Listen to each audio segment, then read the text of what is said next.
It's Sunday, September 29th, 2024. Thanks for joining me today. I really appreciate it. As always, please like, share, and subscribe. As we head in to the beginning of the week tomorrow, it should be pretty interesting with so much happening around the world as we wrap up the weekend today. Who knows what we're going to wake up to tomorrow. Be very interesting to see how the week plays out with the markets, with the economy, with the escalating wars. But I want to share something with you today regarding the economy, society, our standard of living right here in the United States of America. There's a channel on YouTube called Shed, S-H-E-D, Happens, Shed Happens. And we were watching this last night, and I was literally blown away with what I'm watching take place in the United States of America. And the basis of this channel is it's an individual who repossesses, not cars, but sheds. And a lot of these sheds are not just for utility purposes. A lot of these sheds people are living in, not just one or two people, families are living in these sheds. So this was a real eye-opener. I believe the gentleman who owns this channel is out of Ohio, and I think he works different states like Kentucky, Tennessee, Ohio, those areas. But watched numerous videos last night and today of his channel, and I could not believe how many people are living in sheds and how many of them are being repossessed, where people had to be taken out of the sheds and they just come with a big truck. They lift that shed right off the ground, put it on a flatbed, and drive off with it just like they would a car. There was two sheds that they had put together, 460 square feet a piece, so roughly about 1,000 square feet. The lady counted 16 people there on this video living in those sheds. 16 people. There was another one where a family was living in a 10 by 16. So what, 160 square feet? There was a family of multiple people living in this shed. Oh, by the way, as I'm making this video, look who showed up. Look who. A lot of you have been asking how Nugget's doing. She's doing really good. Really good. But anyways, I hope everybody watching this video today thanks God tonight for everything that they have. This was absolutely startling to watch the conditions people are living in. And a lot of these people, very overweight, very obese, obviously getting a lot of government subsidies. So, you know, there are people out there that obviously are to blame for their own situations. But you worry about the kids that grow up in this, who don't have a chance. How are they eating? What are their living standards like? What are they growing up to? What will they become when you're living in a shed? This is happening right now in 2024. Again, some people are responsible for this. They put themselves here, and then there's a lot of people who, we're going to see more people living in sheds, going to work every day, driving cars, living in sheds because that's all they can afford. So you can blame some people for the way they live, and then there's other people you can't, because when rent is $3,000 and you have kids to feed, this is where it's going, ladies and gentlemen. People, these aren't even tiny homes. They did repost some tiny homes too in some of the videos. These are sheds, no bathrooms, no kitchens. This is how people are living in 2024. Check it out. It's an interesting channel. Shed Happens. It's a real eye-opener. Very shocking how people are living in the United States of America in 2024. While people are coming here and getting lots of free money, lots of free food, but obviously looking at the condition of some of these people, they have not missed too many meals. They're eating quite well, and obviously a lot of them not working, probably because they don't want to. So we have that problem where we have a lot of people in this country who refuse to work, and we have hardworking people who just can't get ahead, who are just as I filmed last week at that homeless encampment 5 minutes from my house. There's people driving to their tents. There's people that drive to work and drive back to their tents. So there are hardworking people out there who are not getting a break, who are not getting any help. Now, another one today. From the Daily Mail, and this is all over the internet, it's all over news. You've probably seen this. This company, BioLab, a chemical plant that makes specialty pool and spa chemicals. This is coming out of Conyers, Georgia. This thing blew up, ladies and gentlemen, and this looks absolutely horrifying. The Sheriff's Department told residents, stay in your homes, close your windows, minimize exposure to the chemicals. What chemicals are they? Nobody has been told what chemicals are burning. I watched the video. The smoke is different colors, very eerie looking, huge plume of smoke just floating over people's houses. Very alarming. How many people now are going to be breathing this stuff for days? This stuff's going to get into the water. It's going to get into the soil. People are going to breathe this for days. And now people will, down the road, years from now, becoming more exposed to higher cancer rates. So today, this is just sad. Say a prayer for these people. But, you know, these people are going to be very exposed to some very serious chemicals, which, you know, is going to expose them to cancer down the road, more than likely. I'm not a doctor. I don't work for the EPA. But anybody that's breathing this stuff for days, you're definitely elevating the risk for getting some type of cancer, even though they're going to say that, oh, these were mild chemicals, nothing to worry about. You drink the water, go outside, play, don't worry about it. You better worry about it. You really better worry about it. But if you've seen this video or videos, it is scary as hell to see these dark plumes of different colors just floating over people's houses. Pray for these people. I hope that they get this under control. Here's another one from the New York Post. 1,000 people reported unaccounted for in North Carolina County hit hardest. This hurricane, what is it, Helena, that hit Florida.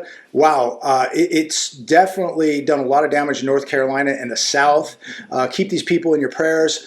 You know, you almost wonder with everything that's happening. Now, you know, we have another tragic fire with all these chemicals. The storm in Florida, what's happening to people in North Carolina and Tennessee, the dams on the verge of failing. It's just a tragedy, but you almost wonder, is this country beginning to be judged? I don't want to speculate. I'm going to ask all of you, is America now being judged? Because we're seeing some really crazy things happening. And, you know, when we speak about being judged too, look at what is happening in Hollywood right now. Look at what's happening in the music industry. These people that are being exposed, these deviant monsters, and what they've done to people being exposed right now. We'll talk about that in a second. But there's an article this morning I was reading from the Daily Mail titled, "Alarming New Stat from ICE Shows the Jaw-Dropping Number of Migrants Convicted of Murder Living in the United States." More than 13,000 newcomers who have been convicted of homicide either in the U.S. or abroad are currently living freely in the United States of America. How do you feel about that? Comment down below.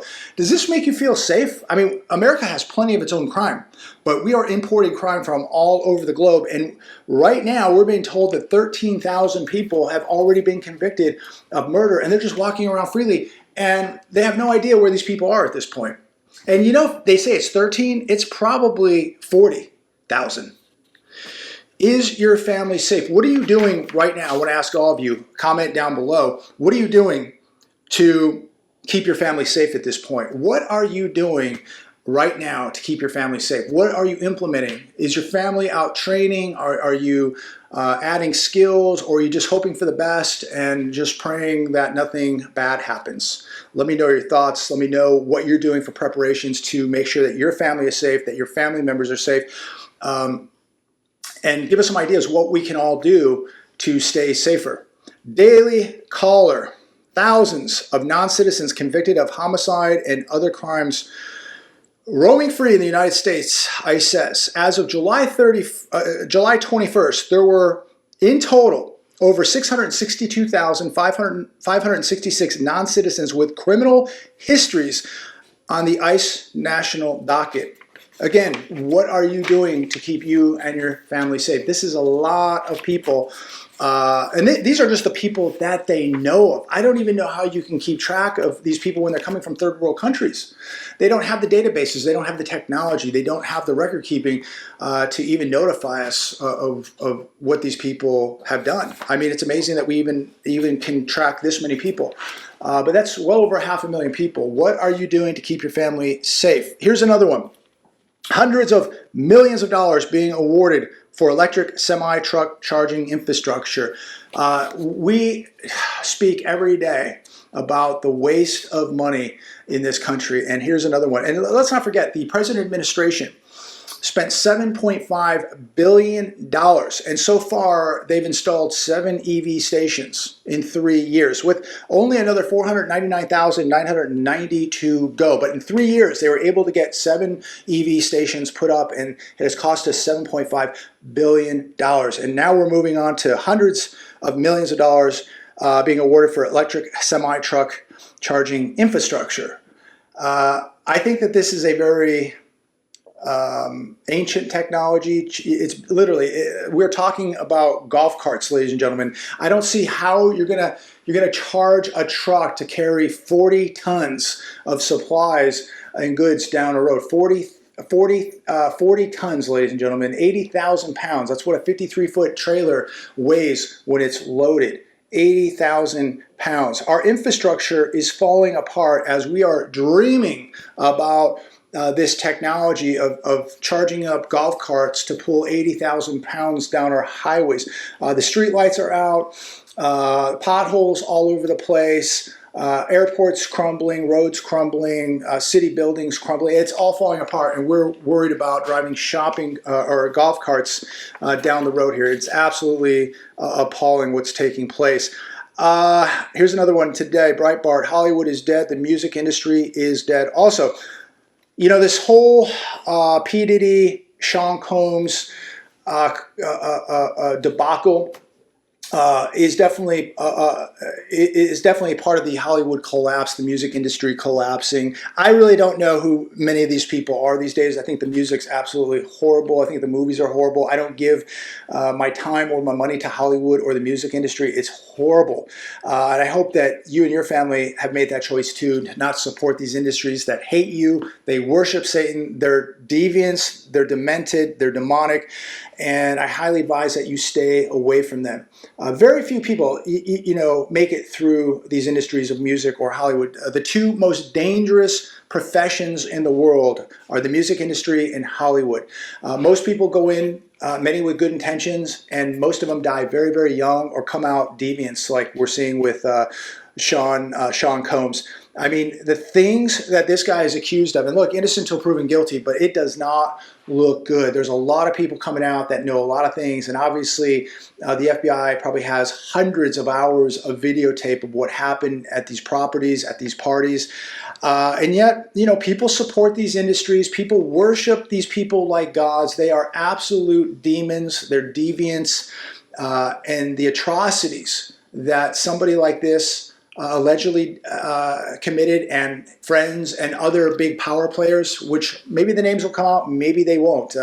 We shall see. But when are people finally going to wake up and just say enough is enough with Hollywood and the music industry? How many people in the music industry just sold their soul to the devil? Same thing in Hollywood. I mean, the music is garbage. The movies are garbage. There's just better things you can do with your time and your money. I think that these are huge enemies to your family, your kids, just the moral decay we've seen. Stay away from it, ladies and gentlemen. Stay away from it. Silver is starting to break out. This on the hedge. I agree. I looked this evening. Silver is sitting at $31.71 an ounce. Gold right now $26.60. I do believe that gold at some point will reach the all-time high again of 50. I don't know when that's going to be, but it is going to go along for the ride with gold. So, it says here, here's what to watch out for. Watch out for gold. Gold is going to keep going, and its little brother, silver, is going to go along for the ride. I think that we're going to see $2,700 gold here very, very soon. Then it's going to 3,000, and I would say that when we get around that 3,000 number, silver is going to be sitting in a whole different world, and I think it's going to be getting very, very close to that $50 mark. So, make sure you're putting real money away. Again, I think that we are really beginning to see some judgment here in America with the crazy weather that we're having, the fires that we're having. We've had a ton of earthquakes out here on the West Coast, the fall of Hollywood, the music industry. Light is being shed on all of this. We're seeing now just how deviant and demonic the music industry is, and people in Hollywood. It's all being exposed. These are very, very evil people. And I pray for a lot of these people that they wake up and change their ways. And I'm certainly no angel, and I'm not perfect. But man, these people are in some really dark stuff, and they're going to a very, very bad place if they don't change their ways very soon. I'm not going to support their life. I'm not going to give them my money, my time, my support, nothing. Stay away from it. But you really wonder what's going on here with the earthquakes, the fires, the massive chemical fire we had, the massive flooding, the hurricanes. We've had a lot of, last year, the droughts, and who knows what's going to happen this coming year. But we had droughts this year, last year, the cattle ranchers last year selling off a lot of cattle, and look at the prices of beef now. So a lot of things happening here. I think we're going to be tested, ladies and gentlemen. People who think they're going to be pulled into the sky and saved from all this, guess again. I think we're going to be tested, and no matter who becomes president, get ready, because I think we're going to see some real chaotic times, especially if Mr. T is elected. I think we're going to see some real chaotic times. So keep that in mind. I want to make a little video today. We'll see what the markets do tomorrow. We'll see what's happening in the Middle East tonight. And just as I leave you today, don't get complacent. Continue your preparations. Stay on course. God bless every one of you. Stay safe out there. Talk to all of you very, very soon.